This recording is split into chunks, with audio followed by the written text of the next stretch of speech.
Doctor Mohan Varghese, വളരെ പ്രസക്തമായിട്ടുള്ള ഒരു ചോദ്യമാണ് വിദ്യാസാഗർ ഗുരുമൂർത്തി ഉന്നയിച്ചിരിക്കുന്നത്. അതിനൊരു മറുപടി. തീർച്ചയായും അതിന് മറുപടി അർഹിക്കുന്ന ഒരു ചോദ്യം തന്നെയാണ് ശ്രീ വിദ്യാസാഗർ ഗുരുമൂർത്തി ഉന്നയിച്ചിരിക്കുന്നത്. അപ്പം എന്തുകൊണ്ട് ഇന്ത്യയുടെ ഒരു മെല്ലെപ്പോക്ക് അതാരെ ബോധിപ്പിക്കാനാണ്? ഒരു പ്രോംപ്റ്റ് ആക്ഷൻ എന്തുകൊണ്ട് ഉണ്ടാകുന്നില്ല? അതിൻ്റെ നൈതിക വശം. അപ്പോൾ ഞാനൊരു മിതവാദി ആയതുകൊണ്ടല്ല, എൻ്റെ ഒരു അഭിപ്രായം, എൻ്റെ ഒരു വ്യക്തിപരമായ അഭിപ്രായം അതിശക്തമായി ഇന്ത്യ ഇടപെടണമെന്ന് തന്നെയാണ്.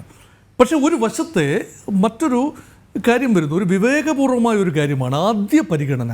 ഒരു ഡിസിഷൻ മേക്കറിനെ സംബന്ധിച്ചിടത്തോളം ആദ്യ പരിഗണന തങ്ങളുടെ ടാർഗറ്റ് ഗ്രൂപ്പിനെ പരമാവധി ഇൻസുലേറ്റ് ചെയ്ത് സംരക്ഷിച്ച് നിർത്തുക. അപ്പോൾ ഇന്ത്യയുടെ ഭാഗത്തു നിന്ന് വരാൻ സാധ്യതയുള്ള ഏത് പ്രകോപനത്തിൻ്റെയും ആദ്യ ഇര എന്ന് പറയുന്നത് ഹതഭാഗ്യരായ 8% വരുന്ന ഹൈന്ദവ ന്യൂനപക്ഷങ്ങളായിരിക്കും ബംഗ്ലാദേശിൽ. അവരെ മോചിപ്പിക്കുക എന്നതല്ല, അവർക്ക് അന്തസ്സായി ജീവിക്കാനുള്ള സാഹചര്യം ഒരുക്കപ്പെടണമെങ്കിൽ വളരെ സാവകാശം അതിനുള്ള അന്തരീക്ഷം സൃഷ്ടിക്കണം. അത് പെട്ടെന്ന് ക്ഷിപ്രസാധ്യമായ ഒരു കാര്യമല്ല. അതിന് ക്വിക്ക് സൊല്യൂഷൻസ് ഇല്ല എന്നതാണ് വാസ്തവം. ചില കാര്യങ്ങൾക്ക് ക്വിക്ക് സൊല്യൂഷൻസ് ഇല്ല.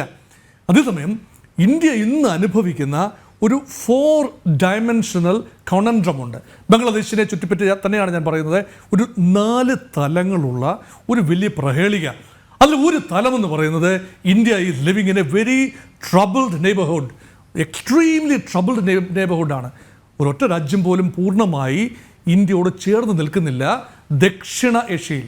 അതായത് southern Asian region, south Asia റീജ്യനിലെ പാകിസ്ഥാൻ ആകട്ടെ, മാലദ്വീപ് ആകട്ടെ, ശ്രീലങ്ക ആകട്ടെ, ഒരു പരിധിവരെ നേപ്പാൾ ആകട്ടെ, ഇന്ത്യയുടെ ഒരു സ്കീം ഓഫ് തിങ്സിൽ അല്ല ഇപ്പോൾ നിൽക്കുന്നത്. അതൊക്കെ ഒന്നുകിൽ ഒരു സ്വതന്ത്ര ചിന്താഗതിയിലേക്ക് നീങ്ങി, അല്ലെങ്കിൽ ചൈന അനുകൂലമായി നിൽക്കുന്നു, അല്ലെങ്കിൽ പാക് അനുകൂലമായിട്ട് നിൽക്കുന്നു, അല്ലെങ്കിൽ ഇന്ത്യയുടെ വലിയേറ്റൻ മനോഭാവത്തെ മുൻകാലത്തേക്കാൾ കൂടുതൽ സംശയത്തോടു കൂടി നോക്കുന്നു.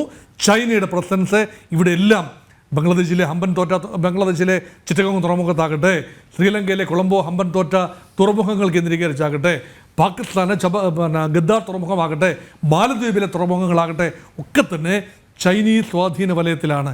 അപ്പോൾ troubled neighbourhood coupled with Chinese overtures in the region make it a very complicated geostrategic location. അത് വളരെ പരിഗണന അർഹിക്കുന്ന ഒരു കാര്യമാണ്. അതാണൊന്ന്.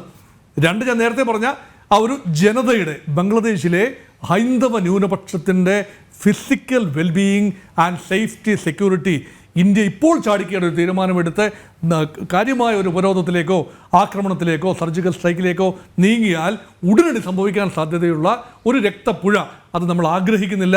അത് രണ്ടാമത്തെ ഒരു കണൻഡ്രമാണ്. മൂന്നാമത്തെ വിഷയമെന്ന് പറയുന്നത് വളരെ ജിയോ സ്ട്രാറ്റജിക്കാണ്. അത് നമ്മുടെ നോർത്ത് ഈസ്റ്റാണ്. അപ്പം നമ്മുടെ വടക്ക് കിഴക്കൻ സംസ്ഥാനങ്ങളെ ഇന്ത്യയുടെ സബ് കോണ്ടിനെൻറ്റുമായി ബന്ധിപ്പിക്കുന്നത് ഒരു ചെറിയ ലൈനാണ്. ചിക്കൻ നെക്ക് എന്ന് പറയും, കോഴി കഴുത്തെന്ന് പറയുന്ന ആ ഒരു ചെറിയ 8 കിലോമീറ്റർ മുതൽ 20 കിലോമീറ്റർ വരെ വീതിയുള്ള ദൈർഘ്യമേറിയ ബംഗ്ലാദേശിൻ്റെ വടക്ക് കൂടി സിക്കിം ആ ഭാഗത്തൂടി ബംഗാളിൽ നിന്നും കടന്നു പോകുന്ന ആ ചിക്കൻ നെക്ക്, അതാണ് ഏക lifeline to the North East. പക്ഷേ ഇന്ത്യ 2 സ്ട്രാറ്റജി അഡോപ്റ്റ് ചെയ്യുന്നു.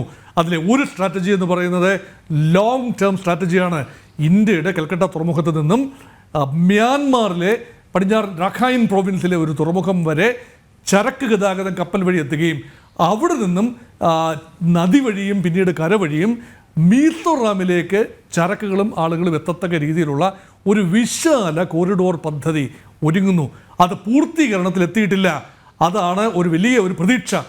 അതോടൊപ്പം തന്നെ ഈ ഒരു പ്രതിസന്ധി ബംഗ്ലാദേശിനെ സമ്മർദ്ദത്തിലാക്കണമെങ്കിൽ ഈ അവസരം 71 നമുക്ക് സാധിക്കാതിരുന്നത് മനഃപൂർവ്വം, അത് വലിയൊരു വീഴ്ചയാണ്. ഭാരതത്തെ സംബന്ധിച്ചിടത്തോളം ചിക്കൻ നെക്കിൻ്റെ വീതി കൂട്ടാനുള്ള സുവർണ അവസരം നഷ്ടപ്പെടുത്തി. ഇപ്രാവശ്യം അത് ചെറിയ തോതിലെങ്കിലും ചിക്കൻ നെക്ക് വികസിപ്പിച്ചെടുക്കുകയും ആ ഭാഗത്തെ തർക്ക വിധേയമായ ആ ഗ്രാമങ്ങളുടെ നിയന്ത്രണം ഏറ്റെടുക്കാൻ സാധിക്കുകയും ചെയ്താൽ നല്ല രീതിയിലുള്ള ഒരു കണക്ടിവിറ്റി സാധിക്കും. ഇപ്പോൾ ഇന്ത്യ യഥാർത്ഥത്തിൽ പുറമേ പറയാത്തതും എന്നാൽ യഥാർത്ഥത്തിൽ ഇന്ത്യ ആശങ്കപ്പെടുത്തുന്നതുമായ കാര്യം, ഏതെങ്കിലും കാരണവശാൽ ആ ചിക്കൻ നെക്ക് മുറിയുകയാണെങ്കിൽ ചൈനയുടെ സ്വാധീനം അങ്ങോട്ട് വ്യാപിക്കുകയാണെങ്കിൽ അതുകൊണ്ടാണ് ആ പ്രദേശത്തെ ഏറ്റുമുട്ടലുകൾ എല്ലാം തന്നെ ഇന്ത്യ വളരെ ഗൗരവത്തോടുകൂടി നോക്കുന്നത്. സിക്കിമിന് മേൽ ചൈന പലപ്പോഴും ഒളിഞ്ഞും തെളിഞ്ഞും അവകാശം ഉന്നയിച്ചിരിക്കുകയാണ്. അവിടുന്ന് വലിയ ദൂരമില്ല ബംഗ്ലാദേശിലേക്കെന്ന് ഓർക്കണം. അപ്പോൾ ആ കണക്ടിവിറ്റി ഒരു കാരണവശാലും അംഗീകരിക്കപ്പെടരുത്. അപ്പോൾ ഇതിനൊക്കെ ഒരു പരിഹാരങ്ങൾ ഉടനടി ഉണ്ടാവില്ല. അപ്പോൾ ഈ കോൺഫ്ലിക്റ്റിന് മധ്യേ ഈ പരിഹാരം ഉണ്ടാകണം. അവസാനം 4ാമത്തെ ഡയമെൻഷൻ എന്ന് പറയുന്നത് ചൈനയും പാകിസ്ഥാനും തീർച്ചയായും വലിയ പരിഗണനാ വിഷയമാണ്. They are hyper active in Bangladesh. അതുകൊണ്ട് ബംഗ്ലാദേശ് എന്നത് ഒറ്റയ്ക്കല്ല എന്നോർക്കണം. അപ്പോൾ നമ്മൾ യുക്തി എന്ന് പറയുന്നത് വളരെ പ്രധാനപ്പെട്ട കാര്യമാണ്. വൈകാരിക, അതാണ് 1 foot down പ്രിൻസിപ്പിൾ. തലച്ചോറ് കൊണ്ട് നമ്മൾ ചിന്തിക്കുകയും ഹൃദയം കൊണ്ട് നമ്മൾ പ്രതികരിക്കുകയും ചെയ്യുക എന്ന് പറയുമ്പോൾ അതിന് ഹൃദയം മാത്രം ഒരു പ്രതികരണ ഘടനയായി എടുക്കുമ്പോൾ യഥാർത്ഥത്തിൽ ഇന്ത്യയുടെ ആത്യന്തിക താല്പര്യങ്ങൾ, പ്രധാനമായും ഞാൻ കാണുന്നൊരു ഇന്ത്യയുടെ താല്പര്യം ആത്യന്തികമായി മുഹമ്മദ് യൂനുസ് ഭരണകൂടം അട്ടിമറിക്കപ്പെടും, അല്ലെങ്കിൽ നിഷ്കാസിതമാകും. അവിടെ ഇന്ത്യക്ക് കൂടി സ്വീകാര്യമായ ഒരു ഭരണകൂടം വരണം. അങ്ങനെ മാത്രമേ ഇന്ത്യയുടെ ലോങ് ടേം ഇൻട്രസ്റ്റ് പൂർത്തീകരിക്കപ്പെടൂ. അല്ലാതെ എനി ഷോർട്ട് ടേം ഫോഴ്സിങ് അതൊരിക്കലും, അത് കൂടുതൽ മുഹമ്മദ് യൂനുസ് ഭരണകൂടത്തെ കൂടുതൽ ദൃഢമാക്കുകയാണ് ചെയ്യുന്നത്. അതുകൊണ്ട് മുഹമ്മദ് യൂനുസ് ഭരണകൂടത്തെ അസ്ഥിരമാക്കാൻ കഴിയുന്ന എന്തെല്ലാം ചെയ്യാമോ അതെല്ലാം തന്നെ ചെയ്യാനുള്ള സമയമാണ് ഇന്ത്യ. അതുകൊണ്ട് ഒരു വെയിറ്റിംഗ് ഗെയിം ഇന്ത്യ പുലർത്തുന്നത് ഞാൻ ന്യായീകരിക്കുകയൊന്നുമല്ല, പക്ഷേ അതിന് പിന്നിൽ ഒരു ചിന്തയുണ്ട് എന്നത് വളരെ ന്യായമായി ഞാൻ ഷെയർ ചെയ്യുക മാത്രമാണ് ചെയ്യുന്നത്. പ്രത്യേകിച്ച് ഒരു പരിഹാരമുണ്ടാകണം, തീർച്ചയായും പരിഹാരമുണ്ടാകണം. പക്ഷേ പരിഹാരമുണ്ടാകുന്നതിന് എടുകുടുക്കെ ചോറും കറിയും എന്ന രീതിയിൽ പെട്ടെന്നുണ്ടാകാൻ കഴിയുന്നൊരു പരിഹാരമല്ല. തീർച്ചയായും ട്രേഡ് എംബാർഗോ ഒരു പരിഗണനാ വിഷയമാണ്. അത് സെലക്റ്റീവ് എംബാർഗോ മാത്രമേ സാധിക്കൂ.